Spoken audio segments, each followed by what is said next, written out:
Go to LA, where the Harbaugh era enters its second season. Bill, what's the Chargers' superlative? Most likely to run through you or run over you. Not a surprise for Jim Harbaugh. They went out and added Mekhi Becton, one of the biggest players in the league this offseason. But even at positions we don't think about size typically, they prioritize big physical players. At cornerback, 6'3" Benjamin St. Juste. At wide receiver, 6'4" Mike Williams comes back. Even that running back rotation. Amari and Hampton, Najee Harris, two of the biggest backs in football. They want to be bigger and stronger than you at every position on the field.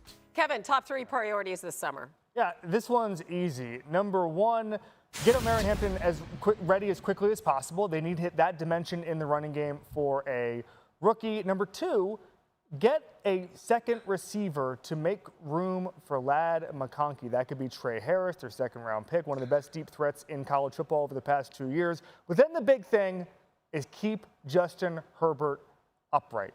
When I think about that playoff game where he was pressured on half of his dropbacks, and Jim Harbaugh after the game said he couldn't get through a throwing motion. That is the biggest indictment of an offensive line we've ever seen. I just think it's going to be fixed with Mekhi Becton. All right, let's go. Well, listen, it's real funny to me that people love to complain.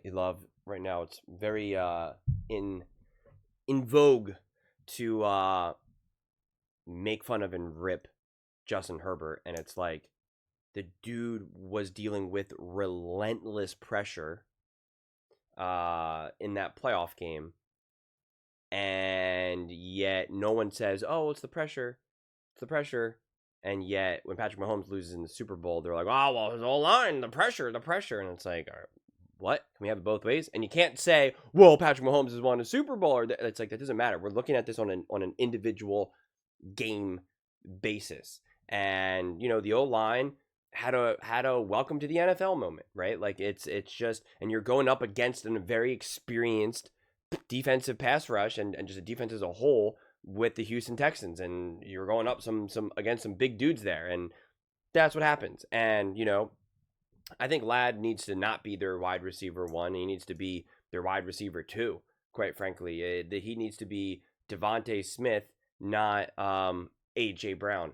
I think it's, to me, that's when you do that and you have two beasts with two beasts of running backs, have a great O-line and a great defense. I mean, boom, there you are. I mean, you essentially created the Eagles with an extra beast of a running back. So now it's like, hey, we don't have to be so heavily, we don't have to rely so heavily on just a Saquon Barkley here or whatnot. And so, you know, I really feel as though this should be the best version of the Chargers with Justin Herbert that we've ever seen. That's what I believe we're about to see. And I do think that they're going to try to just run. And I love that. I love that. And this idea that you get to just rely on Justin Herbert to be a truly elite game manager. I know, such a negative thing to say out loud, but an elite game manager, and ask him to be a big-time game breaker once a game, twice a game, sometimes not even at all. Like that is the goal for all teams, for all quarterbacks, for all coaching staffs, to just have our quarterback be a nice, easy day at the office. Nice, straightforward, being just a game manager, just manage the game, being smart, not having to get out there and do anything above and beyond.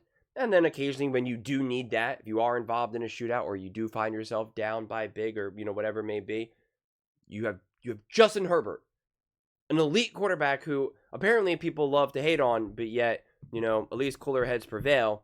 We got PFF coming out the gate, putting him in the second tier. I understand why he's not in the first tier right now, even though I think he has first tier talent, but I understand.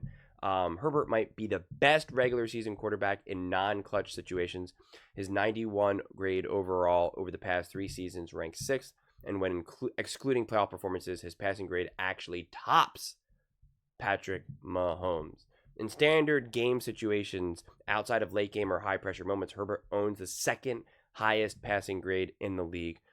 with another year under Jim Harbaugh and improved weapons around him, we'll see if he can finally get over the hump. Now, some of those sentences sound kind of, kind of damning. It's like, oh, he can't handle the pressure, this or that. I really do not think that's what the case is. In both playoff games, one playoff game, you had a coach that I just fundamentally disagree with altogether. And in the last playoff game, he was under duress nonstop. Okay, if you only saw the Super Bowl with Patrick Mahomes, you would think that he was a awful quarterback, and yet no one thinks that. So all for that. And actually, Justin Herbert dealt with the pressure better than what Patrick Mahomes dealt with equivalent pressure. Keep that in mind. And he didn't have the continuity and the experience with an Andy Reid of being with the same guy for years and years and years. And so Herbert obviously needs to be able to take another step forward in his game, but I think he's been more of a victim of circumstance more than anything. And I feel like that circumstance, that environment, is finally changing and going to be in favor of him. And I just can't wait to see what he does, honestly. I don't know where they are able to, because this is obviously PFF and they have all the stats. I don't know where to locate this. If you guys do know, where it says in standard situations outside of late game or high pressure moments. I would like to know, what are they considering late game? What are they considering a high pressure moments? Herbert owns the second highest passing grade. Like, I haven't seen where they break that up on the stats for PFF, and I pay for the premium version. So if you guys have any idea where they're getting that, if that's from with a different site, Next Gen Stats or something, whatever it is, please let me know, because I'd love to be able to take a look at that and try to put it into further context. But I think by the end of next season, Justin Herbert will be either at the, we'll consider him top 5 and above.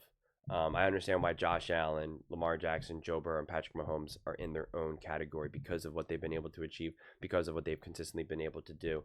But I really believe that Justin Herbert possesses this level of talent of the tier 1. He does have to come up bigger in bigger moments. I totally concede that. I've already made many videos defending him and all of that, so I'm not going to go through all of that again and again and again. But I think this year is the year that this really does all come together. And it's funny because Chiefs fans keep popping up and they're like, oh, this is what everyone says every year. Well, it's about to happen. Okay. And you keep saying that, and you think that this is the Chargers crying wolf, and when you keep crying wolf, eventually you get eaten by the wolf. But you got it twisted. The Chiefs fans kept crying wolf, and they kept saying, oh, here we go again. And this time it is, here we are. Sorry, your worst nightmare has come true. Actually having competitive teams in your division that you have to play multiple times. So I'm excited for this. I really think there's going to be a gigantic step, and we're going to finally see the real potential of Justin Herbert for the first time, like the true potential of what this man can do. And if we know anything about the history of Harbaugh's teams, pretty quickly they become pretty special, and we're in year 2. So let's get after it. Those are just my thoughts. I'd absolutely love to hear yours. What do you guys all think about the Los Angeles Chargers? Developing another wide receiver. It's funny to say get this running back. Get RB or Marion Hampton ready ASAP. Dude's gonna be ready. Dude's gonna be ready from day one. He's gonna be plug and play. Get after it. Keep Justin Herbert upright. I believe they will. To me, these are a little bit more simple. Less so than second wide receiver, but develop a wide receiver 1 and keep Ladd number 2. That's how you become an instant perennial contender for Super Bowls. But let me know in the comments below. I read every single comment, so whether you agree with me or disagree with me, either way, let's get in some discussions, let's get in some fights, but ultimately, let's just have some fun. And please do consider subscribing. We are building an amazing community here, and absolutely love to see you part of it. I want to build something that we all genuinely feel connected to, something that we're really excited to be part of. I think we're on our way to doing it. Please don't forget to give this video a thumbs up, as it really does help the visibility and the algorithm. Thank you so much. See you next time.